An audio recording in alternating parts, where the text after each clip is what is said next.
Capítulo 3. Estas cosas intentará recordar un hombre santo. Con ellas tratará de moldear su curso en la vida. Tomará en serio la afirmación de Juan, el que dice que permanece en él, debe andar como él anduvo, primera de Juan 2:6, y la declaración de Pedro, Cristo sufrió por nosotros, dejándonos ejemplo para que sigáis sus pisadas, primera de Pedro 2:21. Dichoso aquel que ha aprendido a hacer de Cristo su todo, tanto para salvación como para ejemplo. Se ahorraría mucho tiempo y se evitaría mucho pecado si los hombres se preguntaran con más frecuencia, ¿qué habría dicho y hecho Cristo, si estuviera en mi lugar? Santidad.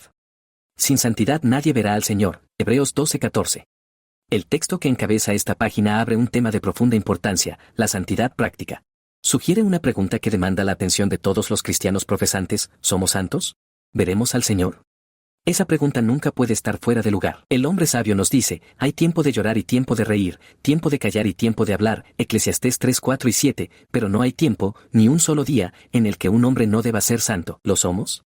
Esa pregunta concierne a todas las clases y condiciones de los hombres. Algunos son ricos y otros son pobres, algunos son instruidos y otros ignorantes, algunos son amos y otros siervos, pero no hay rango ni condición en la vida en la que un hombre no deba ser santo. ¿Lo somos?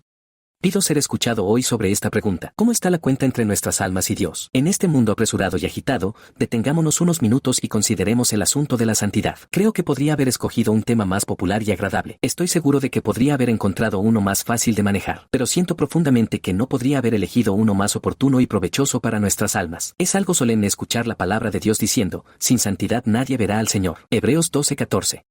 Procuraré, con la ayuda de Dios, examinar qué es la verdadera santidad y la razón por la que es tan necesaria. Para concluir, intentaré señalar el único camino por el cual se puede alcanzar la santidad. Ya he abordado este tema desde un lado doctrinal en el segundo artículo de este volumen. Permítanme ahora tratar de presentarlo a mis lectores de una manera más clara y práctica.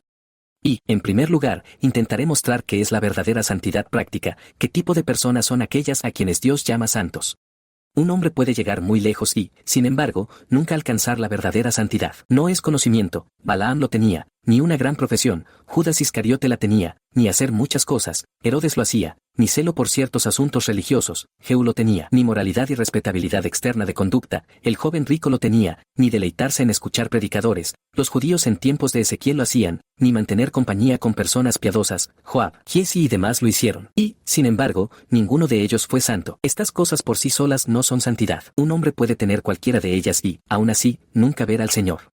Entonces, ¿qué es la verdadera santidad práctica? Es una pregunta difícil de responder. No quiero decir que falte material bíblico sobre el tema, sino que temo dar una visión incompleta de la santidad y no decir todo lo que debe decirse, o decir cosas que no deberían decirse, y así hacer daño. Permítanme, sin embargo, tratar de dibujar un cuadro de la santidad, para que podamos verla claramente ante los ojos de nuestra mente. Solo que nunca se olvide que, después de todo lo que haya dicho, mi descripción no es más que un pobre e imperfecto esbozo en el mejor de los casos.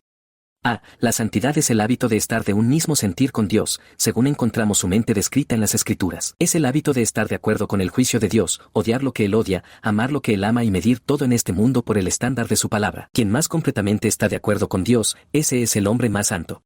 B. Un hombre santo procurará evitar todo pecado conocido y guardar todo mandamiento conocido. Tendrá una inclinación decidida hacia Dios, un sincero deseo de hacer su voluntad, un mayor temor de desagradarle a Él que de desagradar al mundo, y amor por todos sus caminos. Sentirá lo que Pablo sentía cuando dijo, me deleito en la ley de Dios según el hombre interior, Romanos 7:22, y lo que David sentía cuando dijo, por eso estimo rectos todos tus preceptos, y aborrezco todo camino de mentira. Salmos 119:128.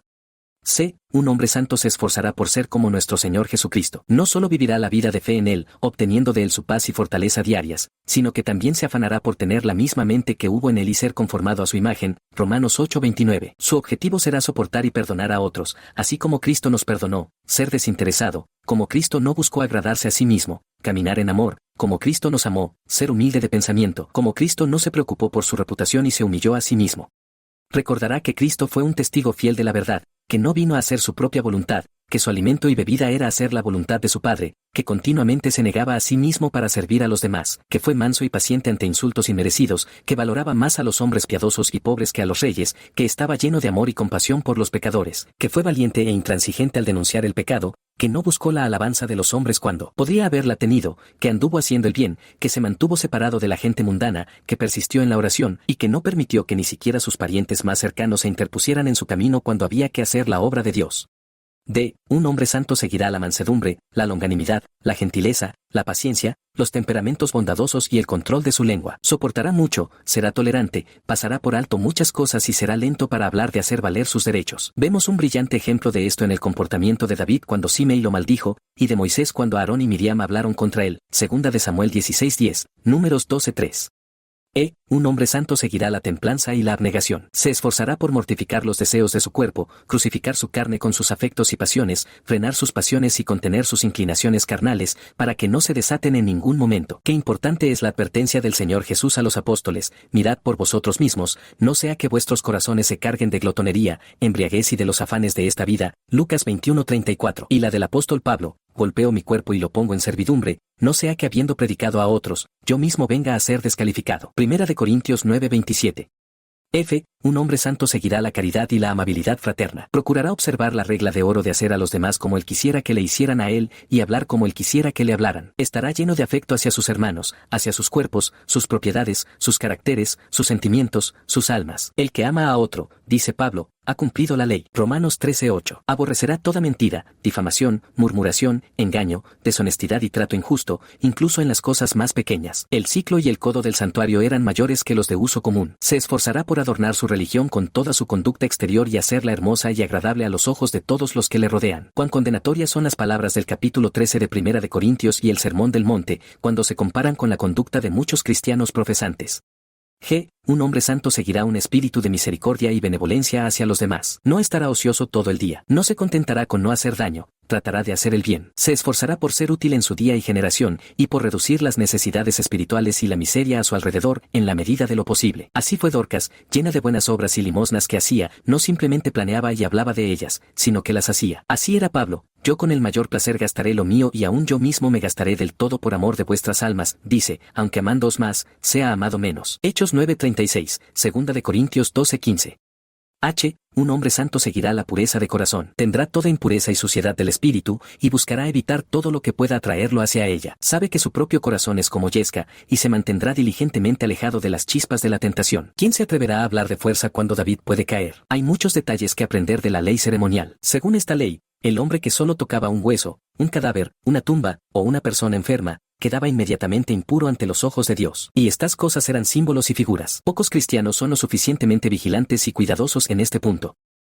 Un hombre santo seguirá el temor de Dios. No me refiero al miedo de un esclavo, que solo trabaja porque teme el castigo y estaría ocioso si no temiera ser descubierto. Me refiero más bien al temor de un hijo, que desea vivir y moverse como si siempre estuviera delante de su padre, porque lo ama. Qué noble ejemplo nos da Nehemías de esto. Cuando se convirtió en gobernador de Jerusalén, podría haberles pedido dinero a los judíos para su mantenimiento. Los gobernadores anteriores lo habían hecho. Nadie lo habría culpado si lo hacía. Pero él dice: así no lo hice, por causa del temor de Dios. Nehemías 5:15.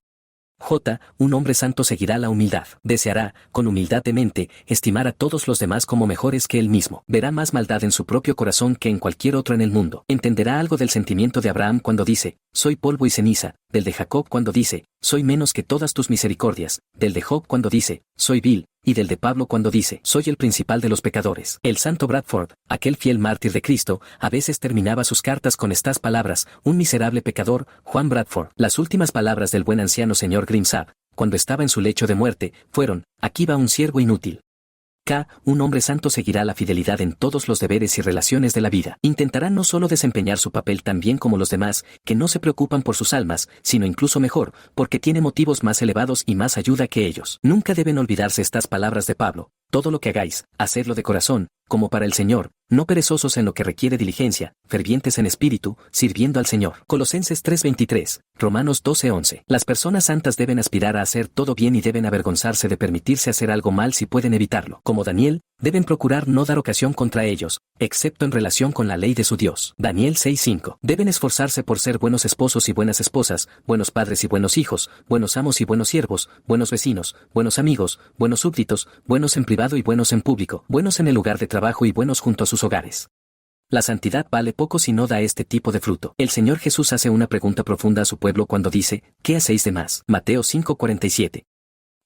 Por último, pero no menos importante, un hombre santo seguirá la espiritualidad. Se esforzará por fijar sus afectos completamente en las cosas de arriba y tener un agarre muy ligero de las cosas de la tierra. No descuidará los asuntos de la vida presente, pero el primer lugar en su mente y pensamientos lo ocupará la vida venidera. Aspirará a vivir como alguien cuyo tesoro está en el cielo, y a pasar por este mundo como un extraño y peregrino que viaja a su hogar. Comulgar con Dios en la oración, en la Biblia y en la asamblea de su pueblo. Estas serán las mayores alegrías del hombre santo. Valorará todo lugar y compañía en proporción a cuanto lo acerque a Dios. Entrará en algo del sentimiento de David cuando dice, mi alma te sigue de cerca, tú eres mi porción. Salmo 63:8, 119:57. Tal es el esbozo de la santidad que me atrevo a delinear. Tal es el carácter que aquellos que son llamados santos persiguen. Tales son las características principales de un hombre santo. Pero permítanme decir aquí que confío en que nadie me malinterpretará. Temo que se malinterprete mi intención y que la descripción que he dado de la santidad desanime a algunas conciencias sensibles. No quisiera, ni por un momento, entristecer a un corazón recto o poner una piedra de tropiezo en el camino de ningún creyente. No digo ni por un momento que la santidad excluya la presencia del pecado que mora en nosotros. No, ni mucho menos. La mayor miseria de un hombre santo es que lleva consigo un cuerpo de muerte, que a menudo, cuando quiere hacer el bien, el mal está presente en él, que el hombre viejo está frenando todos sus movimientos y, por así decirlo, tratando de arrastrarlo hacia atrás en cada paso que da, Romanos 7:21. Pero es la excelencia de un hombre santo que no está en paz con el pecado que mora en él, como otros lo están. Lo odia, se lamenta por él, y anhela liberarse de su compañía. La obra de la santificación en él es como el muro de Jerusalén, la edificación avanza aún en tiempos difíciles, Daniel 9:25. Tampoco digo que la santidad madure y alcance la perfección de inmediato, o que estas virtudes de las que he hablado deban encontrarse en plena floración y vigor antes de que se pueda llamar santo a un hombre. No, ni mucho menos. La santificación es siempre una obra progresiva. Algunas gracias están en la hoja, otras en la espiga, y otras como grano lleno en la espiga. Todo debe tener un comienzo. Nunca debemos despreciar el día de las cosas pequeñas. Y la santificación, incluso en los mejores, es una obra imperfecta. La historia de los santos más brillantes que jamás vivieron contendrá muchos pero, sin embargo y no obstante antes de que se llegue al final. El oro nunca estará sin impurezas, la luz nunca brillará sin nubes, hasta que lleguemos a la Jerusalén celestial. El sol mismo tiene manchas en su rostro. Los hombres más santos tienen muchas imperfecciones y defectos cuando son pesados en la balanza del santuario. Su vida es una guerra continua contra el pecado, el mundo y el diablo, y a veces los verás no venciendo, sino siendo vencidos. La carne siempre lucha contra el espíritu, y el espíritu contra la carne, y en muchas cosas ofendemos todos, Gálatas 5:17, Santiago 3:2. Pero aún así, a pesar de todo esto, estoy seguro de que tener el carácter que he dibujado débilmente es el deseo del corazón y la oración de todos los verdaderos cristianos. Se esfuerzan por alcanzarlo, aunque no lo logren. Pueden no llegar a ello, pero siempre apuntan a ello. Es lo que buscan y se esfuerzan por ser, aunque no sea lo que son. Y esto lo digo con valentía y confianza, que la verdadera santidad es una gran realidad. Es algo en un hombre que puede ser visto, conocido, marcado y sentido por todos los que le rodean. Es luz, si existe, se mostrará. Es sal, si existe, su sabor se percibirá. Es un ungüento precioso, si existe, su presencia no puede ocultarse. Estoy seguro de que todos deberíamos estar listos para hacer concesiones por muchas recaídas, por mucha ocasional apatía en los cristianos profesantes. Sé que un camino puede llevar de un punto a otro, y sin embargo tener muchas curvas y vueltas, y un hombre puede ser verdaderamente santo, y aún así ser desviado por muchas debilidades. El oro no es menos oro porque esté mezclado con aleación, ni la luz menos luz porque sea tenue y débil, ni la gracia menos gracia porque sea joven y débil. Pero, después de todas las concesiones, no puedo ver cómo alguien merece ser llamado santo si se permite a sí mismo pecar deliberadamente y no se siente humillado y avergonzado por ello. No me atrevo a llamar santo a nadie que habitualmente descuide intencionadamente los deberes conocidos, y que deliberadamente haga lo que sabe que Dios le ha mandado que no haga. Bien dice Owen, no entiendo cómo un hombre puede ser un verdadero creyente para quien el pecado no sea la mayor carga, tristeza y problema. Tales son las características principales de la santidad práctica. Examinémonos a nosotros mismos y veamos si estamos familiarizados con ella. Probémonos a nosotros mismos. 2. Permítanme intentar, a continuación, mostrar algunas razones por las que la santidad práctica es tan importante. ¿Puede la santidad salvarnos? ¿Puede la santidad quitar el pecado, cubrir las iniquidades, hacer satisfacción por las transgresiones, pagar nuestra deuda a Dios? No, en absoluto. Dios me libre de decir tal cosa. La santidad no puede hacer ninguna de estas cosas. Los santos más brillantes son todos siervos inútiles. Nuestras obras más puras no son mejores que trapos sucios cuando se prueban a la luz de la santa ley de Dios. La túnica blanca que Jesús ofrece, y que la fe se pone, debe ser nuestra única justicia, el nombre de Cristo, nuestra única confianza, el libro de la vida del Cordero, nuestro único título al cielo. Con toda nuestra santidad, no somos mejores que los pecadores. Nuestras mejores cosas están manchadas y contaminadas por la imperfección. Todas son, más o menos, incompletas, erróneas en el motivo o defectuosas en la ejecución. Por las obras de la ley, ningún hijo de Adán jamás será justificado. Por gracia sois salvos por medio de la fe, y esto no de vosotros, pues es don de Dios, no por obras, para que nadie se gloríe. Efesios 2, 8 al 9. ¿Por qué, entonces, es tan importante la santidad? ¿Por qué dice el apóstol, sin ella nadie verá al Señor? Permítanme exponer algunas razones. Por un lado, debemos ser santos porque la voz de Dios en las Escrituras lo ordena claramente. El Señor Jesús dice a su pueblo, si vuestra justicia no fuere mayor que la de los escribas y fariseos, no entraréis en el reino de los cielos. Mateo 5:20. Sed, pues, vosotros perfectos, como vuestro Padre que está en los cielos es perfecto. Mateo 5:48. Pablo dice a los tesalonicenses, esta es la voluntad de Dios, vuestra santificación. Primera de Tesalonicenses 4:3. Y Pedro dice, como aquel que os llamó es santo, sed también vosotros santos en toda vuestra manera de vivir, porque está escrito, sed santos, porque yo soy santo. Primera de Pedro 1:15 y 16. En esto, dice Laten, la ley y el evangelio están de acuerdo. Debemos ser santos porque este es uno de los grandes fines y propósitos por los cuales Cristo vino al mundo. Pablo escribe a los Corintios, Él murió por todos, para que los que viven ya no vivan para sí, sino para aquel que murió y resucitó por ellos. Segunda de Corintios 5:15. Y a los Efesios, Cristo amó a la iglesia, y se entregó a sí mismo por ella, para santificarla y limpiarla. Efesios 5:25 y 26. Y a Tito, se dio a sí mismo por nosotros, para redimirnos de toda iniquidad y purificar para sí un pueblo peculiar, celoso de buenas obras. Tito 2:14. En resumen, hablar de hombres salvados de la culpa del pecado sin ser al mismo tiempo salvados de su dominio en sus corazones es contradecir el testimonio de toda la Escritura. ¿Se dice que los creyentes son elegidos? ¿Es mediante la santificación del Espíritu? ¿Están predestinados? ¿Es para ser conformados a la imagen del Hijo de Dios? ¿Son escogidos? ¿Es para que sean santos? ¿Son llamados? ¿Es con una santa vocación? ¿Son afligidos? Es para que sean participantes de la santidad. Jesús es un Salvador completo. No solo quita la culpa del pecado de un creyente, sino que hace más, rompe su poder. Primera de Pedro 1:2, Romanos 8:29, Efesios 1:4, Hebreos 12:10.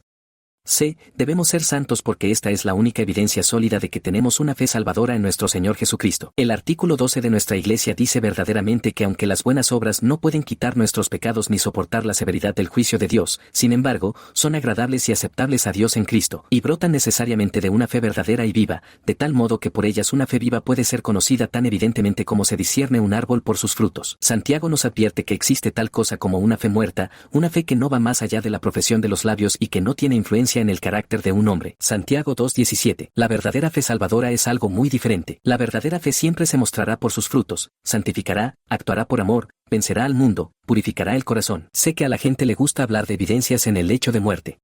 Se apoyan en palabras dichas en horas de miedo, dolor y debilidad, como si pudieran encontrar consuelo en ellas por los amigos que pierden. Pero me temo que, en 99 casos de cada 100, esas evidencias no son de fiar. Sospecho que, con raras excepciones, los hombres mueren tal como han vivido. La única evidencia segura de que estamos en Cristo y Cristo en nosotros es una vida santa. Aquellos que viven para el Señor son generalmente las únicas personas que mueren en el Señor. Si queremos morir la muerte de los justos, no nos contentemos solo con deseos perezosos, busquemos vivir su vida. Es una verdadera afirmación de Trail. El estado de ese hombre es inútil y su fe insana, que no encuentra que sus esperanzas de gloria purifiquen su corazón y su vida.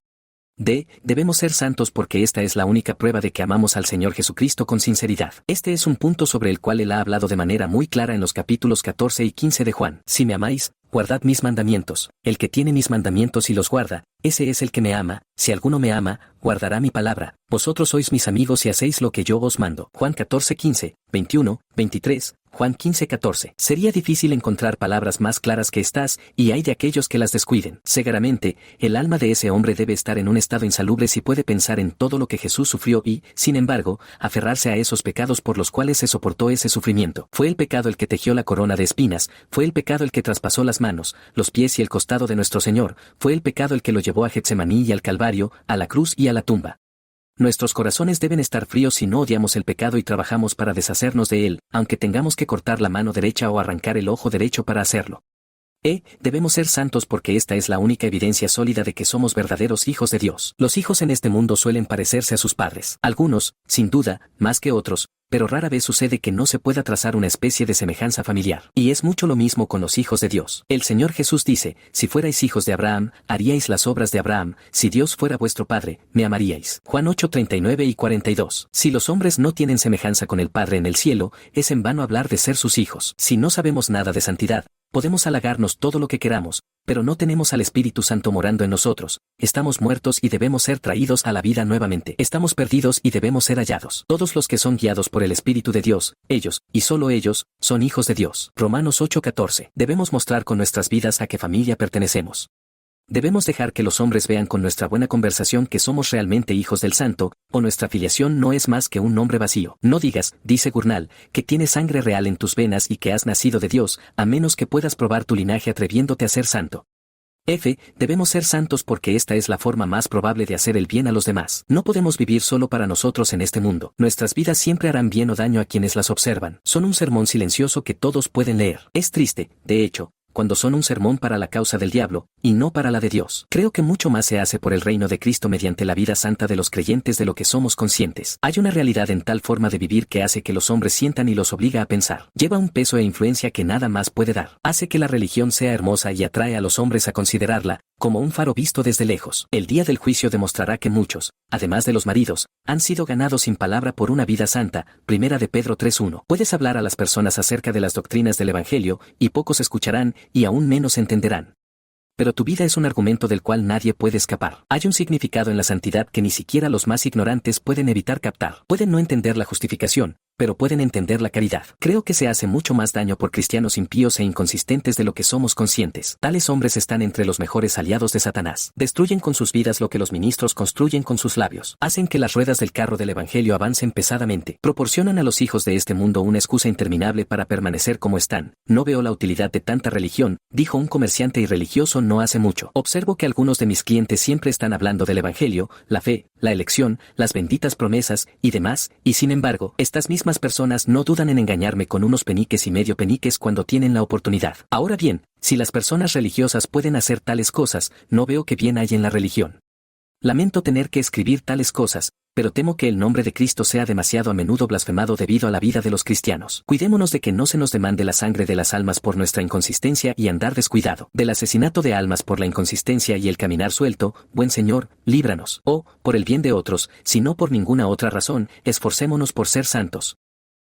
Debemos ser santos porque nuestro consuelo presente depende mucho de ello. No podemos ser demasiado a menudo recordados de esto. Somos tristemente propensos a olvidar que hay una estrecha conexión entre el pecado y la tristeza, la santidad y la felicidad, la santificación y el consuelo. Dios ha ordenado tan sabiamente que nuestro bienestar y nuestro buen hacer estén ligados. Él ha provisto misericordiosamente que, incluso en este mundo, sea del interés del hombre ser santo. Nuestra justificación no es por obras, nuestra vocación y elección no son según nuestras obras, pero es inútil que cualquiera suponga que tendrá un sentido vivo de su justificación o una seguridad de su vocación, mientras descuide las buenas obras o no se esfuerce por vivir una vida santa. Por esto sabemos que le conocemos, si guardamos sus mandamientos. Por esto conocemos que somos de la verdad, y aseguraremos nuestros corazones. Primera de Juan 2:3, 3:19.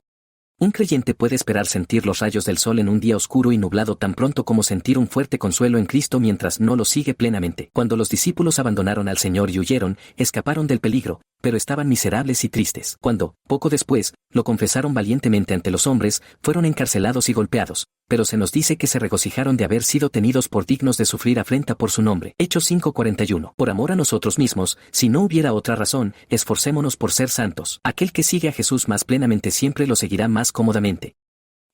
Por último, debemos ser santos porque sin santidad en la tierra nunca estaremos preparados para disfrutar del cielo. El cielo es un lugar santo. El Señor del cielo es un ser santo. Los ángeles son criaturas santas. La santidad está escrita en todo lo que hay en el cielo. El libro de Apocalipsis dice claramente, no entrará en ella, la ciudad santa, ninguna cosa impura, ni nadie que haga abominación y mentira. Apocalipsis 21:27. Hago un llamado solemne a todos los que lean estas páginas. ¿Cómo podremos estar en casa y ser felices en el cielo si morimos sin santidad? La muerte no produce ningún cambio. La tumba no hace ninguna alteración. Cada uno resucitará con el mismo carácter con el que exhaló su último aliento. ¿Dónde estará nuestro lugar si ahora somos ajenos a la santidad? Supongamos por un momento que se te permitiera entrar al cielo sin santidad. ¿Qué harías? ¿Qué disfrute podrías sentir allí? ¿Con cuál de todos los santos te unirías y junto a quién te sentarías? Sus placeres no son tus placeres, sus gustos no son tus gustos, su carácter no es tu carácter. ¿Cómo podrías ser feliz si no has sido santo en la tierra? Ahora quizás amas la compañía de los despreocupados y frívolos, de los mundanos y avaros, de los juerguistas y buscadores de placer, de los impíos y profanos. No habrá tales personas en el cielo. Ahora quizás piensas que los santos de Dios son demasiado estrictos, particulares y serios. Más bien los evitas. No tienes deleite en su compañía. No habrá otra compañía en el cielo. Ahora quizás piensas que orar, leer las escrituras y cantar himnos es un trabajo aburrido, melancólico y estúpido, algo que se tolera de vez en cuando, pero no se disfruta. Consideras el domingo como una carga y un cansancio, no podrías pasar más que una pequeña parte de él adorando a Dios. Pero recuerda, El cielo es un domingo interminable. Sus habitantes no descansan día ni noche, diciendo, Santo, Santo, Santo, Señor Dios Todopoderoso y cantando las alabanzas del Cordero. ¿Cómo podría un hombre impío encontrar placer en una ocupación como esta? ¿Piensas que tal persona se deleitaría en encontrarse con David, Pablo y Juan, después de una vida dedicada a hacer precisamente las cosas contra las que ellos hablaron? ¿Tomaría dulces consejos con ellos y encontraría que él y ellos tenían mucho en común? ¿Piensas, sobre todo, que se alegraría de encontrarse con Jesús, el crucificado, cara a cara, después de haberse aferrado a los pecados por los cuales él murió, después de amar a sus enemigos y despreciar a sus amigos? Permanecería ante él con confianza y se uniría en el clamor, este es nuestro Dios, lo hemos esperado, nos gozaremos y nos alegraremos en su salvación. Isaías 25:9. ¿No crees más bien que la lengua de un hombre impío se pegaría al paladar de su boca de vergüenza, y su único deseo sería ser echado fuera? Se sentiría un extraño en una tierra que no conoce, una oveja negra en medio del rebaño santo de Cristo. La voz de los querubines y serafines, el canto de los ángeles y arcángeles y de toda la compañía del cielo, sería un lenguaje que no podría entender. El mismo aire parecería un aire que no podría respirar. No sé qué piensan los demás, pero para mí parece claro que el cielo sería un lugar miserable para un hombre impío. No puede ser de otra manera. La gente puede decir, de manera vaga, esperan ir al cielo, pero no consideran lo que dicen. Debe haber una cierta idoneidad para la herencia de los santos en la luz. Nuestros corazones deben estar de alguna manera afinados. Para llegar al día festivo de la gloria, debemos pasar por la escuela de entrenamiento de la gracia. Debemos tener una mente celestial y gustos celestiales en la vida que ahora es, o de lo contrario nunca nos encontraremos en el cielo, en la vida venidera. Y ahora, antes de continuar, permítanme decir algunas palabras a modo de aplicación. 1. Para empezar, déjenme preguntar a todos los que lean estas páginas, ¿eres santo? Escucha, te ruego, la pregunta que te hago hoy, ¿sabes algo de la santidad de la que he estado hablando? No pregunto si asistes regularmente a tu iglesia, si has sido bautizado, o si has recibido la cena del Señor, si llevas el nombre de cristiano. Te pregunto algo más que todo esto, ¿eres santo o no? No pregunto si apruebas la santidad en otros, si te gusta leer las vidas de personas santas, hablar de cosas santas, o tener libros santos en tu mesa, si planeas ser santo y esperas ser santo algún día. Te pregunto algo más, ¿eres tú mismo santo hoy mismo o no lo eres? ¿Y por qué hago esta pregunta con tanta insistencia y presiono tanto sobre este tema? Lo hago porque la Escritura dice, sin santidad nadie verá al Señor. Está escrito, no es mi imaginación, es la Biblia, no mi opinión personal, es la palabra de Dios, no de hombre, sin santidad nadie verá al Señor. Hebreos 12:14. ¿Qué palabras tan penetrantes y esclarecedoras son estas? ¿Qué pensamientos cruzan mi mente al escribirlas? Miro al mundo y veo a la mayor parte de él sumido en la maldad. Miro a los cristianos que profesan su fe y veo que la gran mayoría no tiene nada de cristianismo salvo el nombre. Vuelvo a la Biblia y escucho al Espíritu decir, sin santidad nadie verá al Señor. Sin duda, es un texto que debería hacernos considerar nuestros caminos y examinar nuestros corazones. Seguramente debería levantar en nosotros pensamientos solemnes y llevarnos a la oración. Puedes intentar evitarme diciendo sientes mucho y piensas mucho sobre estas cosas, mucho más de lo que muchos suponen. Yo respondo, este no es el punto. Las pobres almas perdidas en el infierno hacen tanto como esto. La gran cuestión no es lo que piensas y lo que sientes, sino lo que haces. Puedes decir, nunca se quiso que todos los cristianos fueran santos, y que la santidad, tal como la he descrito, es solo para grandes santos y personas con dones excepcionales. Yo respondo, no veo eso en la Escritura. Leo que todo hombre que tiene esperanza en Cristo se purifica a sí mismo. Primera de Juan 3:3. Sin santidad nadie verá al Señor. Puedes decir, es imposible ser tan santo y cumplir con nuestro deber en esta vida al mismo tiempo, la cosa no se puede hacer. Yo respondo, estás equivocado, se puede hacer. Con Cristo de tu lado nada es imposible. Muchos lo han hecho. David, Abdías, Daniel, y los siervos de la casa de Nerón son todos ejemplos que lo demuestran.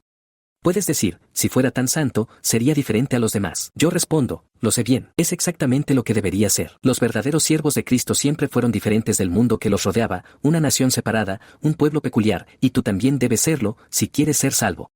Puedes decir, a este ritmo, muy pocos se salvarán. Yo respondo, lo sé. Es precisamente lo que se nos dice en el Sermón del Monte. El Señor Jesús lo dijo hace 1900 años. Angosta es la puerta, y estrecho el camino que lleva a la vida, y pocos son los que la hallan. Mateo 7:14. Pocos se salvarán, porque pocos se tomarán la molestia de buscar la salvación. Los hombres no quieren negarse a sí mismos los placeres del pecado y su propio camino por un breve tiempo. Dan la espalda a una herencia incorruptible, incontaminada e inmarcesible. No queréis venir a mí, dice Jesús, para que tengáis vida. Juan 5:40. Puedes decir, estas son palabras duras, el camino es muy estrecho. Yo respondo, lo sé. Así dice el Sermón del Monte. El Señor Jesús lo dijo hace 1900 años. Siempre dijo que los hombres deben tomar su cruz diariamente y que deben estar dispuestos a cortar mano o pie si quieren ser sus discípulos. Es en la religión como en otras cosas, no hay ganancia sin dolor. Lo que no cuesta nada no vale nada. Cualquiera que sea lo que pensemos conveniente decir, debemos ser santos, si queremos ver al Señor. ¿Dónde está nuestro cristianismo si no lo somos? No debemos tener meramente un nombre cristiano y conocimiento cristiano, también debemos tener un carácter cristiano. Debemos ser santos en la tierra, si es que alguna vez queremos ser santos en el cielo. Dios lo ha dicho, y Él no se retractará, sin santidad nadie verá al Señor. El calendario del Papa, dice Henkin, solo hace santos a los muertos, pero la Escritura requiere santidad en los vivos. No se engañen los hombres, dice Owen, la santificación es una cualificación indispensablemente necesaria para aquellos que estarán bajo la conducción del Señor Cristo hacia la salvación. Él no lleva a nadie al cielo sino a quienes santifica en la tierra. Esta cabeza viva no admitirá miembros muertos. Seguramente no debemos maravillarnos de que la Escritura diga debéis nacer de nuevo. Juan 3:7. Seguramente es tan claro como el mediodía que muchos cristianos profesantes necesitan un cambio completo, nuevos corazones, nuevas naturalezas, si es que alguna vez van a ser salvos. Las cosas viejas deben pasar, deben convertirse en nuevas criaturas. Sin santidad nadie, sea quien sea, verá al Señor. 2. Permítanme, además, dirigir unas palabras a los creyentes. Les hago esta pregunta, ¿piensan que sienten la importancia de la santidad tanto como deberían? Reconozco que temo el espíritu de estos tiempos en cuanto a este tema. Dudo mucho que ocupe el lugar que merece en los pensamientos y la atención de algunos del pueblo del Señor. Sugeriría humildemente que tendemos a pasar por alto la doctrina del crecimiento en la gracia, y que no consideramos lo suficiente cuán lejos puede llegar una persona en una profesión de religión y, sin embargo, no tener gracia y estar muerta a los ojos de Dios al final. Creo que Judas Iscariote parecía muy parecido a los otros apóstoles. Cuando el Señor les advirtió que uno lo traicionaría, nadie dijo, ¿es Judas? Sería mejor pensar más en las iglesias de Sardis y la Odisea de lo que lo hacemos.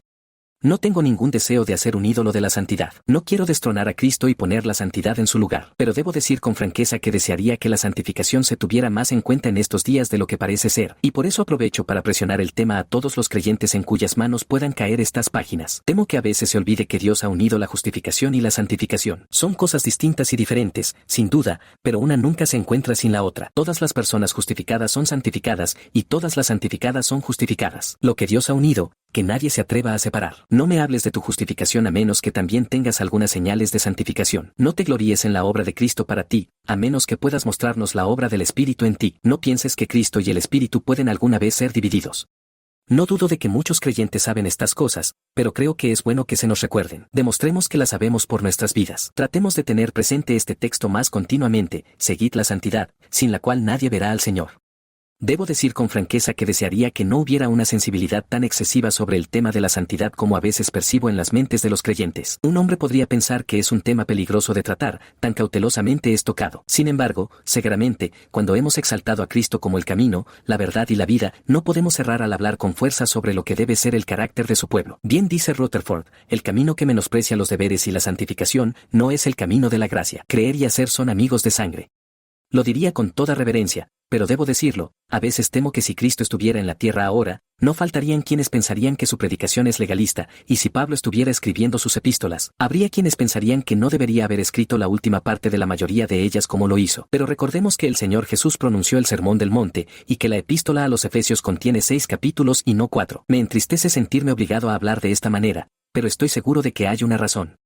Aquel gran teólogo, John Owen, el decano de Christ Church, solía decir, hace más de 200 años, que había personas cuya religión parecía consistir en andar quejándose de sus propias corrupciones y diciéndole a todos que no podían hacer nada por sí mismos. Temo que, después de 2 siglos, lo mismo pueda decirse con verdad de algunos del pueblo profesante de Cristo en este día. Sé que hay textos en la Escritura que justifican tales quejas. No me opongo a ellas cuando provienen de hombres que caminan en los pasos del apóstol Pablo y pelean una buena batalla, como él, contra el pecado, el diablo y el mundo. Pero nunca me gustan esas quejas cuando veo motivos para sospechar, como a menudo lo hago, que son solo una capa para cubrir la pereza espiritual y una excusa para la negligencia espiritual. Si decimos con Pablo, miserable de mí, también debemos poder decir con él, prosigo hacia la meta. No citemos su ejemplo en una cosa, mientras no lo seguimos en otra.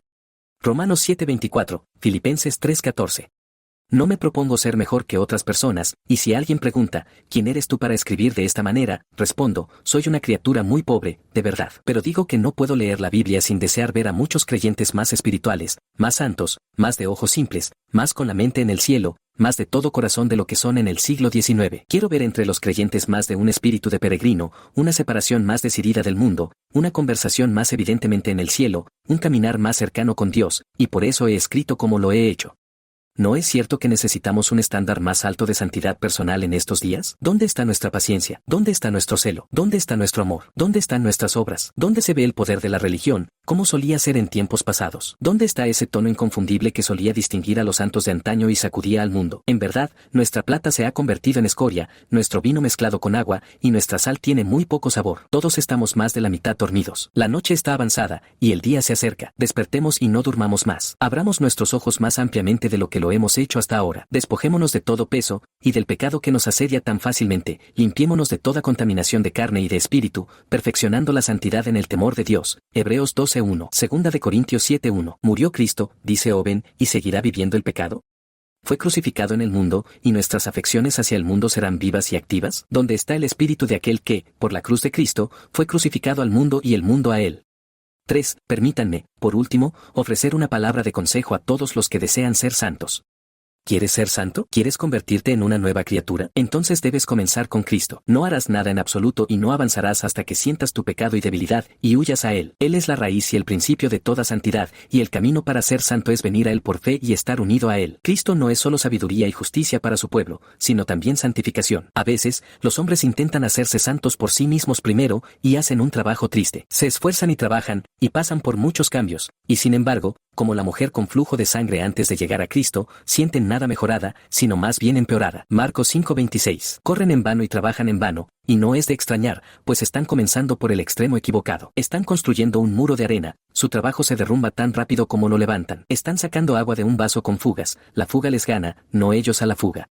Ningún otro fundamento de santidad puede ser puesto que el que Pablo puso, es decir, Cristo Jesús. Sin Cristo no podemos hacer nada. Juan 15:5. Es una fuerte pero verdadera afirmación de Trail. La sabiduría fuera de Cristo es una locura condenatoria, la justicia fuera de Cristo es culpabilidad y condenación, la santificación fuera de Cristo es suciedad y pecado, la redención fuera de Cristo es esclavitud y servidumbre. ¿Quieres alcanzar la santidad? ¿Sientes hoy un deseo real y sincero de ser santo? ¿Quieres participar de la naturaleza divina? Entonces ve a Cristo. No esperes nada, no esperes a nadie, no tardes, no pienses en prepararte. No se ha puesto ni un ladrillo ni una piedra en el trabajo de nuestra santificación hasta que vamos a Cristo. La santidad es su don especial para su pueblo creyente. La santidad es la obra que Él lleva a cabo en sus corazones, por el Espíritu que Él pone dentro de ellos. Él ha sido designado como príncipe y salvador, para dar arrepentimiento así como remisión de pecados. A todos los que le reciben, les da poder para hacerse hijos de Dios. Hechos 5:31, Juan 1:12 y 13. La santidad no proviene de la sangre, los padres no pueden dársela a sus hijos, ni tampoco de la voluntad de la carne, el hombre no puede producirla en sí mismo, ni tampoco de la voluntad del hombre. Los ministros no pueden dártela por el bautismo. La santidad proviene de Cristo. Es el resultado de la unión vital con Él. Es el fruto de ser una rama viva de la vid verdadera. Entonces ve a Cristo y dile, Señor, no solo sálvame de la culpa del pecado, sino envía el Espíritu que tú prometiste, y sálvame de su poder. Hazme santo, enséñame a hacer tu voluntad. ¿Quieres continuar siendo santo? Entonces permanece en Cristo. Él mismo dice, permaneced en mí y yo en vosotros, el que permanece en mí y yo en él, ese da mucho fruto. Juan 15:4 y 5. Al Padre le agradó que en él habitara toda plenitud, una plena provisión para todas las necesidades del creyente. Él es el médico a quien debes ir diariamente, si quieres mantenerte bien. Él es el maná que debes comer diariamente, y la roca de la cual debes beber diariamente. Su brazo es el brazo en el que debes apoyarte diariamente, al salir del desierto de este mundo. No solo debes estar arraigado, sino también edificado en él. Pablo fue un verdadero hombre de Dios, un hombre santo, un cristiano en crecimiento y prosperidad. ¿Y cuál era el secreto de todo esto? Él era uno para quien Cristo era todo en todos. Él siempre estaba mirando a Jesús. Todo lo puedo en Cristo que me fortalece, dice. Vivo, pero ya no yo, sino que Cristo vive en mí. La vida que ahora vivo, la vivo por la fe del Hijo de Dios. Sigamos su ejemplo. Hebreos 12:2, Filipenses 4:13, Gálatas 2:20. Que todos los que lean estas páginas conozcan estas cosas por experiencia, y no solo por oídas. Que todos sintamos la importancia de la santidad, mucho más de lo que la hemos sentido hasta ahora. Que nuestros años sean años de santidad con nuestras almas, y entonces serán felices. Ya sea que vivamos para el Señor, o que muramos para el Señor, o si Él viene por nosotros, que seamos hallados en paz, sin mancha y sin reproche.